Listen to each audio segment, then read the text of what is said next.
ചോദിക്കുന്നത്. ആദ്യം ശ്രീ സേനാപതി വേണു, CBCI ആസ്ഥാനത്ത് ഞാൻ നേരത്തെ പറഞ്ഞതുപോലെ മാർ ആൻഡ്രൂസ് താഴത്തിന്റെ വാക്കുകളാണ്. അദ്ദേഹമാണല്ലോ കത്തോലിക്ക മെത്രാൻ സമിതിയുടെ പ്രസിഡന്റ്, CBCIയുടെ പ്രസിഡന്റ് അദ്ദേഹമാണ്.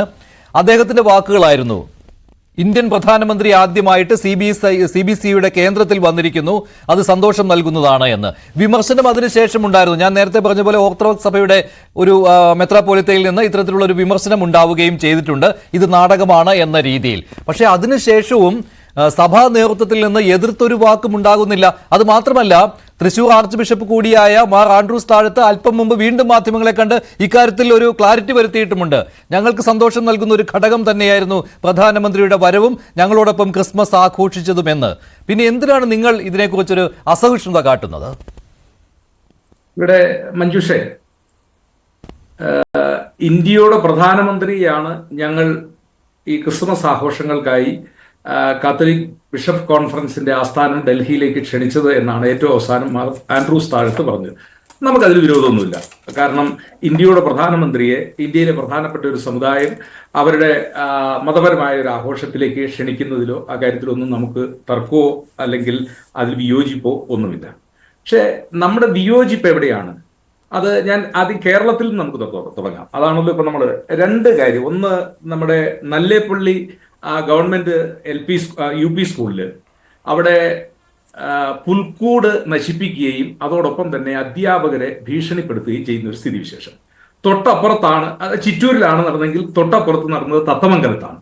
അവിടെ അടച്ചിട്ട് ഒരു ഗ്രില്ലിന്റെ അകത്തോടെ 15 അടി അപ്പുറത്ത് വെച്ചിരിക്കുന്ന പുൽക്കൂട് എന്തോ കമ്പിട്ട് അത് വലിച്ച് നശിപ്പിക്കുന്ന ഒരു കാഴ്ചയാണ് നമ്മൾ കാണുന്നത്.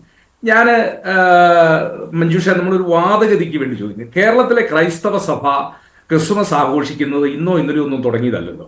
ക്രൈസ്തവ സഭയെക്കുറിച്ച് നമ്മൾ കേൾക്കുന്നത് എന്താ പറയുക, സെന്റ് തോമസിന്റെ വരവോടുകൂടിയാണ് കേരളത്തിൽ. അപ്പൊ ചരിത്രത്തിന്റെ ഭാഗമാണ്, അതിന്റെ വിശ്വാസ്യതയൊക്കെ അവിടെ നിൽക്കട്ടെ.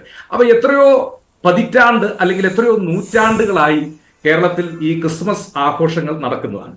ഞാൻ ചോദിക്കുന്നത്, എങ്ങനെ ഒരു മനുഷ്യന്റെ മനസ്സിൽ അത് നശിപ്പിക്കാനുള്ള ഒരു ചേതോവികാരം അല്ലെങ്കിൽ പ്രേരണ ഉണ്ടാകുന്നു എന്ന് ചോദിച്ചാൽ, ഇവരുടെയൊക്കെ മനസ്സിൽ കുത്തിവെക്കപ്പെട്ട വലിയ ഒരു വിഷമുണ്ട്.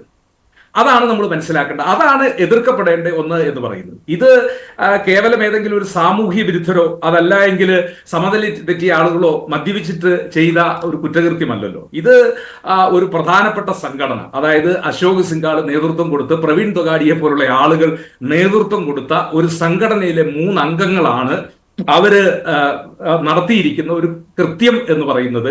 അപ്പോൾ അവരുടെ മനസ്സിലെ വികാരം എന്താണ്? അത് ക്രൈസ്തവ സമൂഹത്തോടുള്ള അസഹിഷ്ണുത. ആ അസഹിഷ്ണുതയുടെ ഒരു പ്രതിഫലനമാണല്ലോ നമ്മൾ കാണുന്നത് ഈ പുൽക്കൂട് നശിപ്പിക്കുന്നതും അതോടൊപ്പം തന്നെ എന്താ പറയുക, സ്കൂളിൽ കയറി ഇത് നിർമ്മിച്ച അധ്യാപകരെയോ അല്ലെങ്കിൽ അധ്യാപകമാരെയോ ഭീഷണിപ്പെടുത്തുന്നതായിട്ട് കാണും. അപ്പം ഞാൻ പറഞ്ഞത്, കേരളത്തിലെ ജനസംഖ്യയിൽ നമുക്കറിയാം ഒരു നിർണായകമായ ഘടകം അത് ക്രൈസ്തവ സമൂഹമാണ്. അവർ നഴ്സറി മുതൽ മെഡിക്കൽ കോളേജിന് അപ്പുറത്തേക്ക് ഏതൊക്കെ വിദ്യാഭ്യാസ സ്ഥാപനങ്ങൾ, ആതുര സേവനം, അതൊക്കെ ശരിയാണ്. പക്ഷേ ശ്രീ ഏറ്റവും കൂടുതൽ ആശങ്ക ഉണ്ടാകേണ്ടത് ആർക്കാണ്? ക്രൈസ്തവ സഭകൾക്കാണ്. പക്ഷേ ഇതേ സമയത്ത് നിങ്ങളിത് ആവർത്തിച്ച് പറയുന്നുണ്ടായിരുന്നു. കഴിഞ്ഞ ദിവസവും പറഞ്ഞു, കേന്ദ്രമന്ത്രി ജോർജ് കുര്യന്റെ വീട്ടിൽ അത് ഇതിനേക്കാൾ അല്പം കൂടി വിപുലമായിരുന്നു. കാരണം ഇതിൽ ഇന്നലത്തെ ചടങ്ങിൽ എന്ന് പറയുന്നത് കത്തോലിക്ക മെത്രാൻ സമിതിയുടേതായതുകൊണ്ട് കത്തോലിക്ക സഭയുടെ ബിഷപ്പുമാർ മാത്രമാണ് പങ്കെടുത്തത്. പക്ഷേ കഴിഞ്ഞ ദിവസം കേന്ദ്രമന്ത്രി ജോർജ് കുര്യന്റെ ചടങ്ങിൽ അങ്ങനെയല്ല. കേരളത്തിലെ എല്ലാ സഭാ നേതൃത്വവും അവിടെ ഉണ്ടായിരുന്നു. അതിൽ യാക്കോബായ വിഭാഗവും ഓർത്തഡോക്സ് വിഭാഗവും മറ്റെല്ലാ വിഭാഗവും അവിടെ ഉണ്ടായിരുന്നു. അവരൊക്കെ അത് ഈ ഒരു ചടങ്ങിൽ പങ്കെടുക്കുന്നതിന് വേണ്ടി മാത്രം, പ്രധാനമന്ത്രി കേന്ദ്രമന്ത്രി ജോർജ് കുര്യന്റെ വീട്ടിൽ ക്രിസ്മസ് ആഘോഷത്തിൽ പങ്കെടുക്കാൻ വരുന്നത് കൊണ്ട് മാത്രം, ഇതിനായി മാത്രം കേരളത്തിൽ നിന്ന് പോയതാണ് ഡൽഹിയിലേക്ക്. അപ്പോൾ അതിനെ ഒരു അംഗീകാരമായിട്ട് കേരളത്തിലെ സഭാ നേതൃത്വങ്ങൾ, അത് കത്തോലിക്ക സഭ മാത്രമല്ല മറ്റ് ക്രൈസ്തവ സഭാ നേതൃത്വങ്ങളും കാണുകയാണ്. അപ്പോൾ അവർക്ക് ഇതിനകത്ത് ഇതിൽ BJPയുടെയോ അല്ലെങ്കിൽ കേന്ദ്ര സർക്കാരിന്റെയോ പ്രേരണയിലാണ് ഇത്തരം സംഭവങ്ങൾ നടക്കുന്നത് എന്ന് ഉള്ള പരാതിയില്ല. അങ്ങനെയാണെങ്കിൽ താങ്കൾ പറഞ്ഞതുപോലെ തന്നെ അവരും പറയണമായിരുന്നു. അല്ല, ഞാൻ ചോദിക്കട്ടെ, അത് പരാതി അവർ പറഞ്ഞില്ല എങ്കിലും ഞങ്ങൾക്ക് സംരക്ഷണം കൊടുക്കാനായിട്ട് ഒരു സംരക്ഷണ വലയം ഇവിടെ ഉണ്ട് എന്നുള്ള ഒരു അഹങ്കാരത്തിന്റെ മറവിലല്ലേ ഈ രീതിയിലുള്ള പ്രവർത്തനങ്ങൾ നടത്തുന്നത്. ഏതായാലും ഓർത്തഡോക്സ് സഭയുടെ ഒരു പരമോന്നത പദവിയിൽ ഇരിക്കുന്ന ആളാണ് യൂഹന്നാൻ മാർ മിലിത്തിയോസ്. അദ്ദേഹം ഇന്ന് ഫേസ്ബുക്കിലും അദ്ദേഹത്തിന്റെ മെസ്സേജിലും പറഞ്ഞിരിക്കുന്നുണ്ട്. ഒരു ഭാഗത്ത് നിങ്ങൾ ഞങ്ങളെ എന്താ പറഞ്ഞ ഈ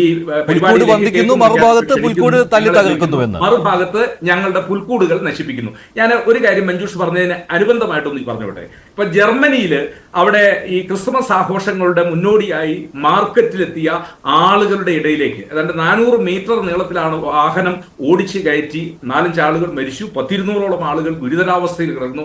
ഈ കാര്യത്തെക്കുറിച്ചൊക്കെ ഇന്ത്യയുടെ പ്രധാനമന്ത്രി അപലപിച്ച് സംസാരിക്കുകയും ലോകത്തുള്ള അക്രമത്തെക്കുറിച്ച് ഇപ്പൊ സിറിയയിലൊക്കെ ഈ പ്രത്യേകിച്ച് ഈ ഓർത്തഡോക്സ് ജനവിഭാഗത്തിന് നേരെ നടക്കുന്ന ഈ പുതിയ കയ്യേറ്റങ്ങളെ കുറിച്ചൊക്കെ അദ്ദേഹം അധിക്ഷേപിക്കുമ്പോൾ ഇവിടെ നമ്മുടെ കൺമുമ്പിൽ അല്ലെങ്കിൽ നമ്മുടെ പ്രത്യക്ഷമായി നമ്മൾ കാണുന്ന ഒന്ന് മണിപ്പൂരിൽ ഇപ്പോൾ നടക്കുന്ന ഈ ന്യൂനപക്ഷ വേട്ടയാണ്. അപ്പോൾ ഇപ്പൊ ബംഗ്ലാദേശിൽ ഉദാഹരണത്തിന് നമ്മൾ എത്രയോ വട്ടം ചർച്ച ചെയ്തു.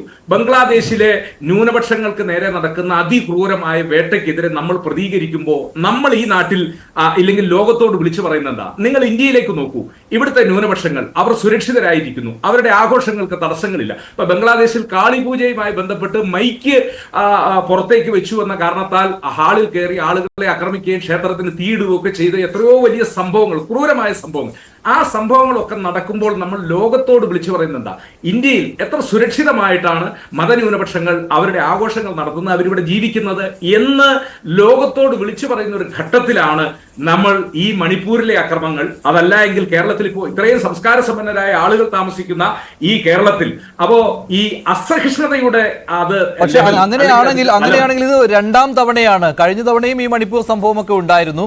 അപ്പോഴും ക്രൈസ്തവ സഭയുടെ നേതൃത്വം പ്രധാനമന്ത്രി നരേന്ദ്രമോദിയുമായിട്ട് ആഘോഷത്തിൽ പങ്കെടുക്കുവാൻ തയ്യാറായി. അന്നും നിങ്ങൾ ഇതേ ചോദ്യം ചോദിച്ചതാണ്. ഇപ്പോൾ ഇന്നും അതേ ചോദ്യം തന്നെയാണ് ആവർത്തിക്കുന്നത്. പക്ഷേ സഭാ നേതൃത്വം ഇന്ന് ഇപ്പോൾ അല്പം മുമ്പ് മാധ്യമങ്ങളോട് സംസാരിക്കുമ്പോൾ പറഞ്ഞു, ഞങ്ങളുടെ ആശങ്ക ഞങ്ങൾ പ്രധാനമന്ത്രിയോട് പങ്കുവച്ചിട്ടുണ്ട് എന്നുള്ള കാര്യം. അതായത് അദ്ദേഹത്തിന്റെ വാക്കുകൾ എന്ന് പറയുന്നത് ഇത് ഒറ്റപ്പെട്ട സംഭവങ്ങളാണ്. അത് ബി.ജെ.പി കേന്ദ്ര നേതൃത്വമോ ബി.ജെ.പി നേതൃത്വം നൽകുന്ന കേന്ദ്ര സർക്കാരോ അറിഞ്ഞു ചെയ്യുന്നതല്ല എന്നുള്ള ബോധ്യമുള്ളതാണ് സഭാ നേതൃത്വങ്ങൾക്ക്. അതുകൊണ്ടാണല്ലോ സഭാ നേതൃത്വം ആ രീതിയിൽ സംസാരിക്കുന്നത്. അതല്ല എങ്കിൽ ശക്തമായി അപലപിച്ചുകൊണ്ട് പ്രധാനമന്ത്രിയെ ഇത്തരമൊരു ചടങ്ങിലേക്ക് ക്ഷണിക്കുക പോലും ചെയ്യില്ലായിരുന്നു. കഴിഞ്ഞ വർഷവും ക്രിസ്മസ് ആഘോഷ സമയത്ത് ഏതാണ്ട് 1,00,000-ഓളം ആളുകൾ അവർ അഭയാർത്ഥി ക്യാമ്പിലാണ്.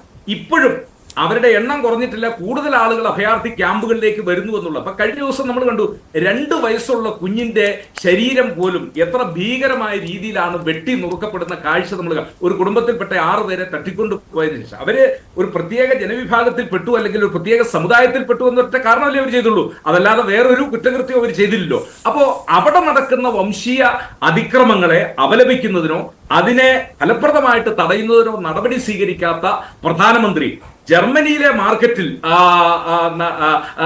ന്യൂറംബർഗിൽ നടന്ന ആക്രമണത്തെ കുറിച്ച് ഈ ബിഷപ്പുമാരോട് ഉത്കണ്ഠ പങ്കുവയ്ക്കുമ്പോൾ തൊട്ട് കൺമുമ്പിൽ അല്ലെങ്കിൽ താൻ ഭരിക്കുന്ന രാജ്യത്ത് നടക്കുന്ന ഈ അക്രമത്തിനെതിരെ എന്ത് നടപടി സ്വീകരിക്കുന്നു എന്ന ഒരു ചോദ്യം ഞങ്ങൾ അതുകൊണ്ടാണ് പ്രതിപക്ഷം ഈ ചോദ്യം.